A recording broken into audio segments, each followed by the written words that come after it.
नमस्कार मित्रांनो, गोल्डन स्टोरीजमध्ये आपलं स्वागत आहे. गोल्डन स्टोरीजमध्ये आजची स्टोरी आहे चिअर गर्ल. चला तर स्टोरीला सुरुवात करूया. होय, त्याच्या आयुष्यातील मी एक चिअर गर्ल आहे आणि ही भूमिका मी गेली 3 वर्ष निभावत आहे. हे कोणते विचित्र नाव किंवा नाते आहे असा प्रश्न तुम्हाला पडला असेल. हे नाते अजिबात नाही, तर सर्व माहीत असूनही मला लागलेली ही विचित्र वेळ आहे आणि स्वतःला काहीतरी खास वाटावे म्हणून मी ती अनुभवते. आजही मला तो दिवस आठवतो. कदाचित 15 जानेवारी असेल. एक फ्रेंड रिक्वेस्ट आली. काही ओळखीचे मित्रही होते, पण मी ती स्वीकारली. त्यानंतर तिथून मेसेज येऊ लागले. मीही उत्तरे देऊ लागले. तू खूप सुंदर आहेस असा मेसेज आला. मी लिहिले हा हा हा. मेसेज आला, अगं मी खरं सांगतो, तुझा पती खूप नशीबवान आहे. मी पुन्हा लिहिले हा हा. पण या हा हाच्या आतल्या वेदनांमुळे डोळ्यात पाणी आले. त्याने संपर्कासाठी नंबर मागितला. मी लिहिले, एवढ्या लवकर? अजून मी तुला ओळखतही नाही. मला फक्त एवढेच माहीत आहे, आपण एकाच शाळेत शिकलो. मेसेज आला, म्हणूनच मी नंबर मागतोय. पण सुंदर मुली नखरे करतात. हरकत नाही, देऊ नकोस. मनात विचार आला. मी किशोरवयीन नाही आणि तो माझा प्रियकरही नाही.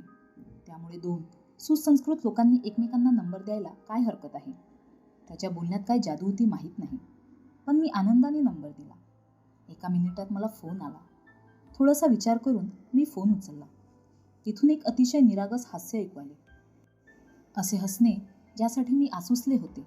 तो म्हणाला, फक्त यासाठी फोन केला की मी कोणी गुंड नाही, एक साधा माणूस आहे आणि तू खरोखरच सुंदर आहेस. मी थोडीशी लाजली, पण मला आतून आनंदही झाला होता. मी फक्त धन्यवाद म्हटले आणि फोन ठेवला. त्यानंतर काही वेळाने व्हॉट्सॲपवर त्याचा मेसेज आला. बोलल्याबद्दल धन्यवाद. आई आणि मुलीचा फोटो खूपच सुंदर आहे. मी एक 40 वर्षाची विवाहित स्त्री होती, जी दुभंगत चाललेल्या लग्नातून कशीबशी मार्गक्रमण करत होती. माझा पती माझा असूनही माझा नव्हता, हे मला अनेक वर्षापासून माहीत होते. पण समाज आणि मुलांसाठी मी हे नाते जपत होते. पती मला त्याचे नाव समाजात देत होता आणि मी त्याचे घर माझे घर मानून सांभाळत होते. लग्नानंतरची पहिली 2 वर्षे आमच्या नात्यात खूप प्रेम होते. नंतर जबाबदाऱ्यांच्या ओझ्याखाली असे काही दबून गेले की फक्त लग्न राहिले आणि प्रेम कापराप्रमाणे उडून गेले. आता पतीचे घरी उशिरा येणेही त्रासदायक वाटत नव्हते. मी बराच वेळ माझ्या नवीन फेसबुक मित्रांची प्रोफाईल तपासत राहिले. दरम्यान मी पाहिले की त्याला माझे जवळपास सर्वच फोटो आवडले. त्याने माझ्या प्रत्येक फोटोवर अनेक सुंदर कमेंट्स दिल्या होत्या. वयाच्या 40व्या वर्षीही मला स्वतःला 14 वर्षाची मुलगी झाल्यासारखे वाटू लागले. मुले शिकवणीसाठी वगैरे बाहेर गेली की आम्ही रोज फोनवर बोलू लागलो. त्यांच्या शब्दांनी माझ्या निस्तेज आयुष्याला पंख दिले. मी स्वतःलाच कुणीतरी खास वाटू लागले. मी स्त्री असल्याची जाणीव मला नव्याने झाली. खूप दिवसांनी पार्लरला गेले. प्रत्येक काम उरकताना मला त्याचाच चेहरा दिसू लागला होता.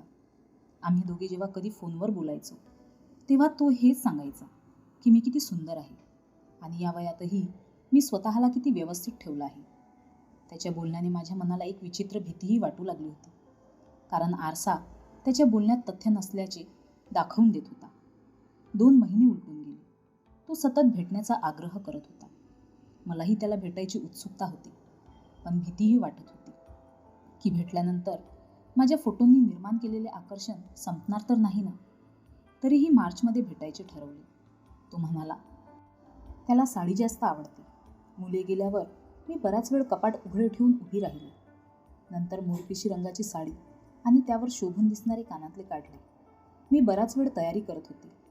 गडद गुलाबी रंगाची लिपस्टिक लावताना स्वतःला आरशात पाहून मला समाधान वाटले. हृदय धडधडत होते. तरीही तिथे गेले. माझ्या शेजारी एक पांढरी कार थांबली. तो आत बसला होता. तो फोटोपेक्षा अधिक आकर्षक होता. मी बसताच त्याने मैत्रीचा हात पुढे केला. मीही हस्तांदोलन केले. तो पुन्हा मिश्किल हसला. कुटुंबांच्या गप्पा सांगताना तो सतत मोठ्याने हसत होता. खूप वर्षानंतर मला हवेसारखे हलके वाटत होते. त्याने उपहारगृहाबाहेर गाडी थांबवली. आत गेल्यावर म्हणाला, काय मागवू? मी म्हणाले, काहीही. काही स्टार्टर्स आले. तो अधूनमधून माझ्याकडे बघत होता. माझा चेहरा लाजून लाल झाला होता. माझी अवस्था ओळखून तो म्हणाला, एवढी का लाजतेस? मी तुला बघायला आलो आहे का?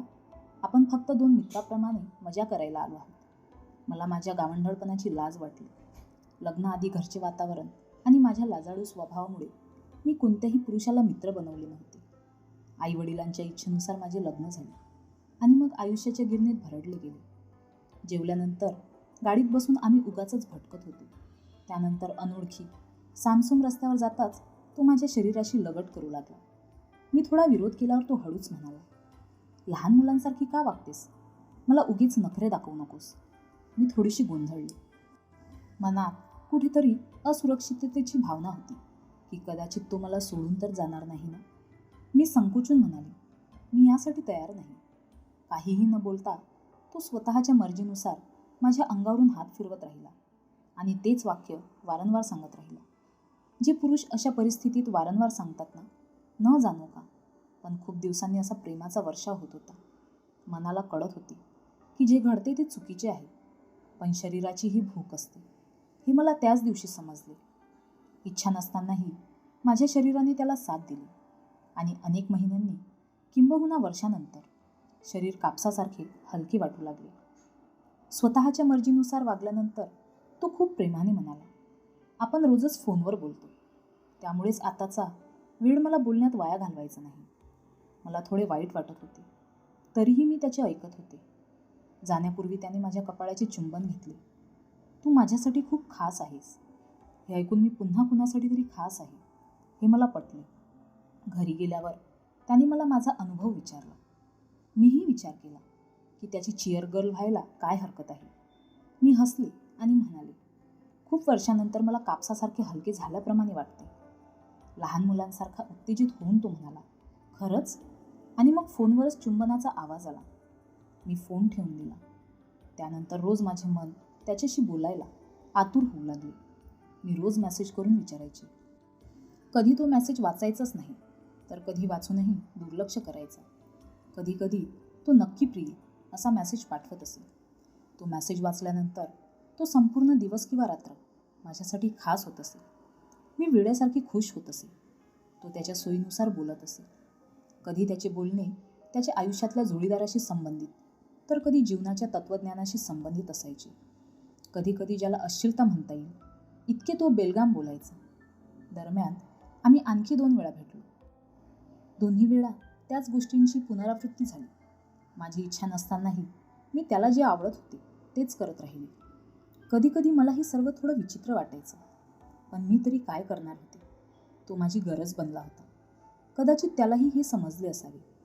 दरम्यान माझे दुभंगलेले वैवाहिक जीवन अधिकच दुभंगत गेले आणि मी पतीपासून विभक्त झाले. त्यानंतर तो अधिक सजग आणि सतर्क झाला. आता त्याला थोडे अंतर राखायचे होते. मीही त्याच्याशी सहमत झाले. काचेसारख्या पारदर्शक असलेल्या एका नव्या धाग्यात आम्ही बांधले जाणार होतो. 4 दिवसांपासून त्याच्यासोबत फोनवर बोलणे झाले नव्हते. मला प्रचंड अस्वस्थ वाटत होते. इच्छा नसतानाही मी फोन लावला. त्याने फोन उचलला नाही. मी पुन्हा फोन केला. त्याने तो कट केला. मला काय झाले होते माहीत नाही. मी पुन्हा फोन लावला. त्याने फोन उचलला आणि चिडलेल्या आवाजात म्हणाला, तुला समजत नाही, मी घरी मुलांसोबत व्यस्त आहे. वेळ मिळाला की स्वतःच फोन करेन. माझे ऐकून घेण्यापूर्वीच त्याने फोन कट केला. माझे डोळे पाणावले. पण आता या नात्यातील नवीन समीकरणाची मला सवय करून घ्यावी लागणार होती. तो मला कळसूत्री बाहुलीप्रमाणे नाचायला लावत होता आणि मीही सर्व माहीत असून त्याला हवे तसे वागत होते. कदाचित लग्नाच्या विहिरीतून घसरून मी खड्ड्यात पडले होते. मात्र या खड्ड्याची खोली अद्याप मला समजली नव्हती. आता मात्र मी स्वतःच्या अटींवर आयुष्य जगण्याचा निर्णय घेतला. त्याची स्त्री मैत्रीण असली म्हणून बिघडले कुठे. या नात्यात वाहून जाण्यापेक्षा या नात्याला सहजीवनात रूपांतरित केले तर दोघांचाही फायदा होईल असे मी ठरवले. 2 दिवसांनी त्याचा फोन आला. मी पूर्वीसारखा फोन लगेच उचलला नाही. थोडा वेळ घंटा वाजल्यानंतर फोन घेतला. तो म्हणाला, मला माफ कर प्रिये, मी थोडा उदास होतो. तुझ्याशिवाय मला कोण समजून घेणार. सर्व समजत असून आणि इच्छा नसतानाही माझे मन पुन्हा विरघळले. त्याच्या कार्यालयातील सहकर्मचारी त्याला कशा प्रकारे जाळ्यात अडकवू पाहत आहे हे तो सांगत होता. मी असुरक्षित झाल्याप्रमाणे म्हणाले, तू दुसऱ्या कोणाकडे बघितलेले मला आवडणार नाही. तो हसला आणि म्हणाला, असं का? मी म्हणाले, तुला माहीत आहे ना? तो गर्वाने म्हणाला, मी एक शिकारी आहे आणि एका शिकारीवर समाधानी होऊ शकत नाही. त्याचे असे वागणे आता नित्याचे झाले होते. कदाचित तो मला सांगू इच्छित होता की त्याला फक्त एक मित्र म्हणून माझी गरज आहे. मी त्याच्या पुरुषी अहंकाराच्या समाधानासाठी आहे, कारण त्याचे पुरुषत्व त्याला कधीही मान्य करू देणार नव्हते की त्याच्यासाठी मीही खूप गरजेची आहे. पण आता आयुष्याच्या या खेळात चिअरगर्लची भूमिका साकारताना मला मजा येत होती. आता मीही थोडे बदलले होते. माझ्याशी चांगले बोलणाऱ्या पुरुषांबद्दल मी त्याला सांगू लागले. त्याच्या डोळ्यातली असुरक्षितता पाहून मला मजा यायची. एखाद्या दिवशी त्याने फोन केला नाही, त्याचा मेसेज आला नाही म्हणून माझा दिवस वाईट जाईल. एवढीही मी त्याच्या अधीन गेले नव्हते. एके दिवशी गप्पा मारताना तो माझ्या मैत्रिणीची चौकशी करू लागला. फेसबुकमुळे माझे संपूर्ण आयुष्य उघड्या पुस्तकासारखे झाले होते. त्याने एक अतिशय निर्लज्ज प्रस्ताव दिला आणि तरीही मी शांतपणे ऐकत होते. तो मला माझ्या जिवलग मैत्रिणीला त्याच्या मित्राच्या घरी घेऊन यायला सांगत होता. अचानक मला राग आला. संभोग करायचा असेल तर पैसे लागतील, सर्व फुकट मिळत नसते. तो मोठ्याने हसला आणि म्हणाला, प्रिये, तू माझी आहेस. तुझ्या खूप सुंदर मैत्रिणी आहेत. माझ्या मित्रांचेही भले होईल. मीही ठकास महाठक होत म्हणाले, मला तुझा कंटाळा आला आहे. तू जसा शिकारी आहेस तशी मीही शिकारी झाले आहे. हे ऐकून त्याचा चेहरा फिका पडला. पण तरीही तो म्हणाला, हो बरोबर आहे. त्या दिवसानंतर त्याचे मित्र आणि माझ्या मैत्रिणींचा विषय आमच्या आयुष्यातून कायमचा निघून गेला. तुम्ही विचार करत असाल की मी एक मूर्ख स्त्री आहे. कदाचित तुम्ही समाजाच्या दृष्टिकोनातून योग्य विचार करत असाल. पण माझ्या स्वाभिमानाशी तडजोड न करता मला ज्यामुळे आनंद होईल तेच मी करत होते. त्याच्याशी बोलणे ही माझी गरज बनली होती. पण आता हळूहळू मीही त्याची गरज झाली होती. आता आम्ही कधी कधी इकडे तिकडे एकत्र फिरायला जातो. पण या भेटींचा आमच्या कुटुंबांवर परिणाम होणार नाही याची काळजी घेतो. जेव्हा कधी आम्ही बाहेर जातो तेव्हा एकमेकांमध्ये हरवून जातो. रात्रंदिवस बसून फक्त त्या गोष्टींवरच गप्पा मारतो ज्या आम्ही सामाजिक वर्तुळामुळे कुणाशीही बोलू शकत नाही. मी फक्त त्याची आहे. एवढे बोलणेही त्याला माझी वेळ लावण्यासाठी पुरेशी आहे. आयुष्याच्या रहाटगाड्यात फिरून कंटाळा आल्यावर जेव्हा कधी तो माझ्याकडे यायचा तेव्हा मी त्याला चिअरगर्लची भूमिका करून हसवायचे आणि मग उत्साहाने तो माझ्यासाठी ते सर्व काही करायचा ज्याची अपेक्षा स्त्रीला पुरुषाकडून असते. असेच एकदा आम्ही दोघे 2 दिवसासाठी महाबळेश्वरला गेलो होतो. तिथे मला रुही भेटली. ती आणि मी महाविद्यालयातील मैत्रिणी होतो. एकेकाळी आम्ही जणू 2 शरीर आणि एक आत्मा होतो. पण लग्नानंतर हळूहळू एकमेकांपासून दूर गेलो. मला टक लावून पाहत ती म्हणाली, तुझ्या त्वचेवरून तुझे वय अजिबात समजू शकत नाही. मग अचानक त्याला पाहून आश्चर्यचकित होत म्हणाली, हे कोण? मी म्हणाले, तो माझा खूप जवळचा मित्र आहे. रुही आश्चर्यचकित होऊन बघत राहिली आणि काही न बोलता निघून गेली. आम्ही रात्री फिरायला बाहेर पडलो तेव्हा रुहीही तिथे आली होती. मला समजले तीही त्याच उपहारगृहात थांबली होती. मी आणि रुही कॉफी प्यायला गेलो. मला माहीत होते की रुहीला मला काहीतरी विचारायचे होते. वाफाडणारी कॉफी, गुलाबी थंडी आणि कधीही न संपणाऱ्या गप्पा. ती तिचा पती आणि मुलांबद्दल तर सांगत होती. रुहीला स्वतःला आवरता आले नाही आणि शेवटी न राहून तिने विचारले, तुझा पती कुठे आहे? मी तिला पडलेले कोडे सोडवत म्हणाले, तो आहे आणि तो नाही. माझ्या मुलांचा पिता म्हणून मुलाच्या आयुष्यात आहे, पण माझ्या आयुष्यात नाही. रुही आजीबाईसारखी म्हणाली, तुम्ही जे करताय ते बरोबर नाही. लग्न कर. मी शांत स्वरात म्हणाले, रुही, काय बरोबर आणि काय चूक हे आपल्या भावना ठरवतात. कोणाला न दुखावता मी आणि तो या नात्यात बांधले गेलो आहे. रुही म्हणाली, तू त्याचे घर तोडत आहेस. मी शांत स्वरात म्हणाले, मी नव्हे तर लग्नानंतर त्याची होणारी घुसमट याला जबाबदार आहे. माझे त्याच्याशी असलेले नाते काचेसारखे पारदर्शक आहे. रुही, कुठल्याही तिसऱ्याची सावली पडू न देता जोपर्यंत आम्ही एकत्र आहोत तोपर्यंत तो बाहेरून संभोग करून आला तरी मला समजेल आणि तसे झाले तरी मला फरक पडणार नाही. मी आणि तो या बंधनात खूप मोकळेपणाने वावरत आहोत आणि हेच या नात्याचे सौंदर्य आहे. रुही म्हणाली, मग लग्न कर. तो वाईट नाही. मी म्हणाले, लग्नानंतर मी त्याची मालमत्ता होईन. मी त्याच्याबरोबर जशी आहे तशी खुश आहे. रुहीला काहीच समजत नव्हते. ती उठली आणि म्हणाली, तुला माहीत आहे का, तुझ्यासारख्या स्त्रियांना समाजात काय म्हणतात? मी म्हणाले, रुही, तुझ्या समाजात अशा पुरुषांना काय म्हणतात, जे लग्न होऊनही माझ्यासारख्या स्त्रियांमध्ये सुख शोधतात? त्यानंतर मी शांत स्वरात म्हणाले, माझ्यासारख्या महिलांना समाजात चिअर गर्ल्स म्हणतात. या समाजाच्या विचाराने घाबरलेल्या आणि कंटाळलेल्या पुरुषांना चिअर करतात. आता मुले शाळेत गेल्यावर तो महिन्यातून एकदा घरी येऊ लागला. पण आम्ही दोघंही एकमेकांना काही विचारायचो नाही, काहीही सांगायचो नाही. कधी कधी मी काही बोलायच्या आधीच तो अडवत म्हणायचा, यासाठी एक पत्नी पुरेशी आहे. माझ्या आयुष्यात तिची जागा घेण्याचा प्रयत्न करू नकोस. त्याला जेव्हा कधी काही अडचण यायची किंवा एखाद्या गोष्टींबद्दल वाईट वाटायची, तेव्हा मी माझे घरातले कामं सोडून तासनतास त्याच्याशी गप्पा मारायची आणि तो माझ्यासाठी किती खास आहे हे त्याला पटवून द्यायची, त्याचे मनोबल वाढवायचे. त्यानंतर काही दिवस तो माझ्याशी संपर्कही साधायचा नाही. पण आता मला काही फरक पडत नव्हता, कारण माझी ही भूमिका माझ्या आनंदासाठी आहे. मी त्याच्यावर कोणतेही उपकार करत नव्हते आणि तो माझ्यासाठी जे काही करतो ते त्याच्या आनंदासाठी करतो. एके दिवशी गप्पा मारताना मी त्याला म्हणाले, तुझ्या पत्नीची जागा घेण्याचा मी कधी प्रयत्न केला नाही, मग तू मला नेहमी ऐकून का दाखवतोस? तो म्हणाला, तसा विचारही करू नकोस. आपण फक्त मित्र आहोत. माझ्या कुटुंबांवर खूप प्रेम आहे. मैत्री हा शब्द ऐकून मला हसू आले, कारण हे नाते मैत्रीच्या पलीकडचे होते. असेच एकदा बोलण्याच्या ओघात तो म्हणाला, माझ्या आयुष्यात तू किती मौल्यवान आहेस हे तुला माहीत नाही. मी तुला कोणाशीही वाटून घेण्याचा विचारही करू शकत नाही. मी तुला कसा वाटतो? मी हसले आणि म्हणाले, माझ्या हृदयात फक्त तूच आहेस. तुझ्याशिवाय मी कुणाचा विचारही करू शकत नाही. मला आयुष्यभर तुझीच राहायची आहे. तो अभिमानाने म्हटला, वाटून घ्यायला शिक. तुझे हेच वागणे मला आवडत नाही. मीही खोडकरपणे म्हणाले, विवाहित यशस्वी पुरुषांच्या जगात माझ्यासारख्या स्त्री मैत्रिणीला खूप मागणी आहे. हे ऐकून तो गप्प बसला. तो महिन्यातून एकदा माझी अशीच परीक्षा घ्यायचा, पण मी नेहमी त्याला उलट उत्तर द्यायचे. त्याला फक्त माझे शरीर हवे होते, त्याची स्तुती हवी होती. यात माझाही एक फायदा होता. एकटी स्त्री सर्वांवर विश्वास ठेवू शकत नाही.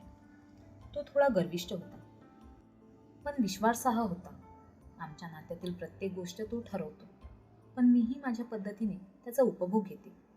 आम्ही दोघे इच्छा असूनही यातून बाहेर पडू शकत नाही किंवा आम्हाला यातून बाहेर पडायचे नाही. एके दिवशी मला त्याचा मेसेज आला की तो कामानिमित्त येणार आहे आणि मला भेटून जाईल. सकाळपासूनच मी वाट पाहत होते. मीटिंग संपल्यानंतर काही वेळाने निघणार असल्याचा त्याचा फोन आला. मी केशरी आणि जांभळ्या रंगाचा ड्रेस घालून तयार झाले. तेवढ्यात त्याचा मेसेज आला, त्याला उशीर होणार आहे. मी मेसेज केला, काही हरकत नाही, पण भेटल्याशिवाय जाऊ नकोस. तेवढ्यात मेसेज आला, मी कदाचित येऊ शकणार नाही. आता संध्याकाळ झाली होती. मला अश्रू अनावर झाले. मी त्याला फोन करू लागले. तो कट करत राहिला. तेवढ्यात मेसेज आला, गाडी चालवत आहे. रात्री मेसेज आला, बोलायची असेल तर बोल. काहीही विचार न करता फोन लावला. पलीकडून एक मोठा आवाज माझ्या कानावर आला, का त्रास देतेस? भेटता आले असते तर भेटून गेलो असतो. मला दुसरे काही काम नाही का? तू माझी प्राथमिकता नाहीस. वितळलेले शिशी माझ्या कानावर आदळले.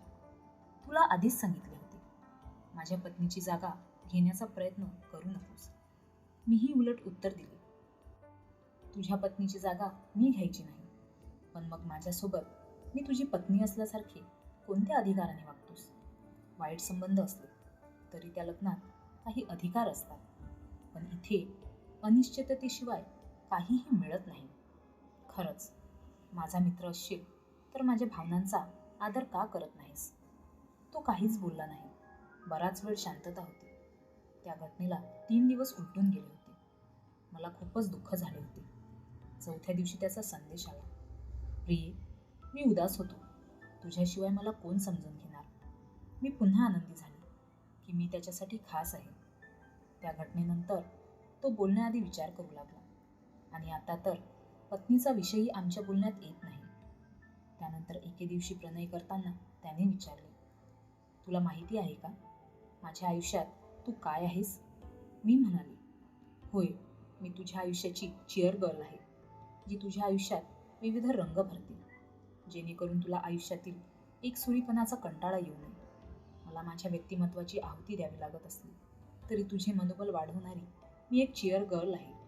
अशी चिअर गर्ल जिला भावनांपासून दूर राहावे लागते, जिने फक्त तुमच्या आयुष्याच्या बाहेरच्या ओळीवर राहून तुम्हाला आनंद द्यायचा असतो.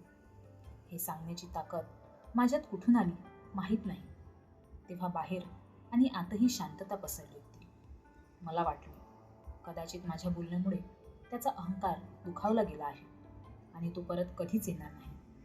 पण 2 दिवसाच्या शांततेनंतर त्याचा मेसेज आला, प्रिये, तुझा राग स्वाभाविक आहे, पण तुला माहीत नाही की मला तुझी किती आठवण येते. आपण इतके चांगले मित्र आहोत, मग तू उगाच नको ते का बोलतेस? मला त्याची एवढी सवय किंबहुना त्याचे एवढे व्यसन लागले होते की स्वतःवर ताबा ठेवता येत नव्हता. मी मोबाईल उचलला आणि त्याला फोन केला. तिथून त्याचा आवाज आला, ऐक, तुझी कोणी आहेस आणि ज्या भूमिकेत तुला माझ्या आयुष्यात राहायचे आहे ते सर्व मला मान्य आहे. मला तुला गमवायचे नाही. तू खरोखरच माझी चिअर गर्ल आहे. आणि पुन्हा एकदा आमच्या कधीही न संपणाऱ्या गप्पा सुरू झाल्या. आता तो माझ्याबद्दल अधिक गंभीर आणि उत्कट झाला आहे आणि मी त्याच्यासारखी पूर्वीपेक्षाही थोडी जास्तच खोडकर झाली आहे. तर मित्रांनो, तुम्हाला ही स्टोरी कशी वाटली कमेंट करून सांगा. अशाच नवीन नवीन स्टोरीसाठी व्हिडिओला लाईक करा, शेअर करा आणि चॅनलला नक्की सबस्क्राईब करा. धन्यवाद.